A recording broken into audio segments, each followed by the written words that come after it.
پس از گذشتن این تونل گروه کارمندان واسطه‌های اخباری عامه با متخصصان روبرو شدند. آنها طریق نقلیات‌های مخصوص به مثال تراکتور و اکسکاواتور کارهای مستحکم کنی را دوام می‌دادند. زیرا راغون امروز میدان دلیری و جسارت است. در این قسمت 21.5 میلیون متر مکعب مواد خوابانده شده کارهای مستحکم کنی انجام داده شده ایستاده است و آن ادامه دارد. تنها در همین منطقه بیش از 300 نفر کار می‌کنند. فعالیت آنها 24 ساعت جریان می‌گیرد. به خاطر آنها پر تأمین می‌گردد و همه ساعت زیر نظارت گرفته می‌شود.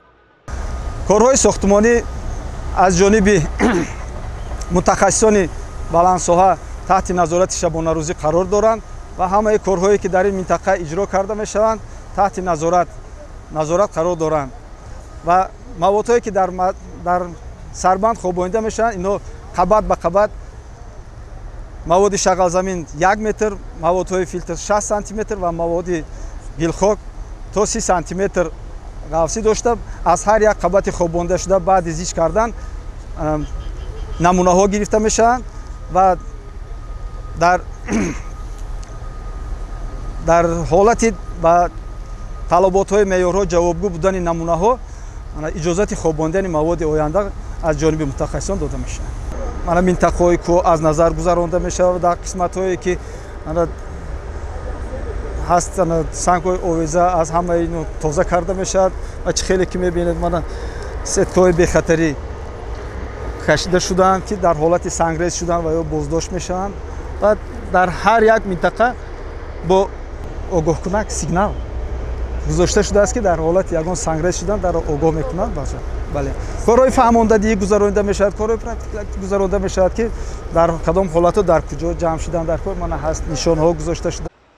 نیروگاه برقی آبی راغون پر اقتدارترین انشاءات سلسله نیروگاه‌های رودی وخش است و عبارت از 6 اگریگات است. توانایی هر کدام 600 مگاوات را تشکیل می‌دهد. راغون با اقتدار 3600 مگاوات بیش از 17000 میلیارد کیلووات ساعت در یک سال برق استحصال می‌کند. آن کلانترین نیروگاه نه تنها در داخل جمهوری تاجیکستان بلکه در منطقه به حساب می رود. لایحه نیروگاهی مذکور ماه سپتامبر سال 2017 آغاز یافته است. بعد سپاریشتن هر سال ما با این کوخ بزرگ آمدیم و دیدیم که کارهای زیادی در اینجا به انجام رسانده شده است و ما بار دیگر باری حاصل کردیم که این انشاءات بزرگ عصر برای نه فقط برای تاجیکان و تاجیکستان بلکه برای منطقه و جهان یک انشاءات بس مهم به حساب می رود و آینده نیک برای جمهوری ما برای منطقه در پیش است. چون با کار درآمدن این انشاءات دهها زواد فابریکا روی کار میان، صدها هزاران آدم جای کار پیدا میکنند و تاجیکستان ما باز هم گلگل شکفان میشود.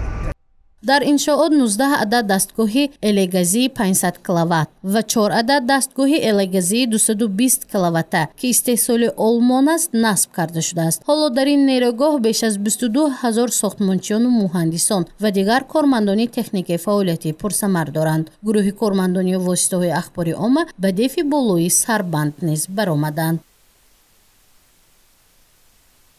منطقه ساحلی رست شامل به انشاءات لوت 3 می باشد و کارهای آن از جانب شرکت قدرتی تاجیک هیدروالکترمنتاژ در داخل نقطه‌های ادامه یافته ایستاده است و در قسمت بیرونه باشد کارهای مستحکم کاری در آمدگاه نقد آفت‌های قبت 3 و 4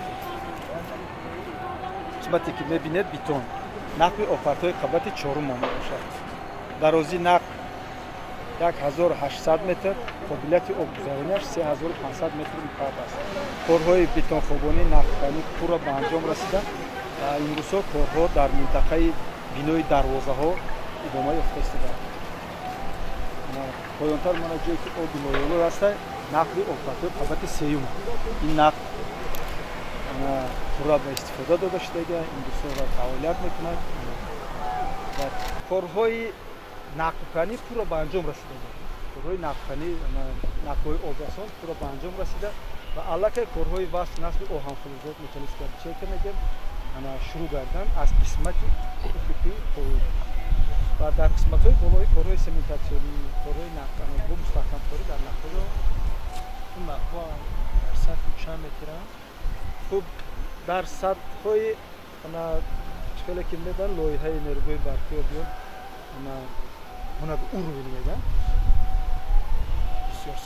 бисёр сатҳа барои ба кор андохтани ду агрегати навбати аввал сатҳи 1040 дар дар зери ду нақби оянда нақбҳои қабати сеюму чорум дар сатҳи 1150 хуб нақбҳои қабати якуму дуюму панҷуму шашум дар сатҳи 1172 оянда нақбҳои қабати сеюму чорум дар сатҳи 1292 барои ҳамин ҳам бисёр сатҳа.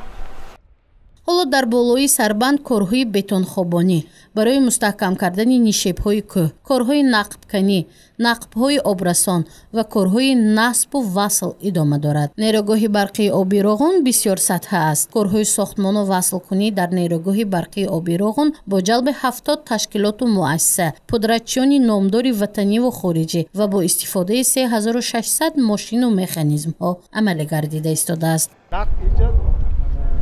конвейери қисмати ҳавоӣ мо ҳаҷме ки боқӣ мемонад мо то сатҳи болоро хобонида наметавонем ҳаҷми маводи шағалзамина мегӯянд галишника бо баробари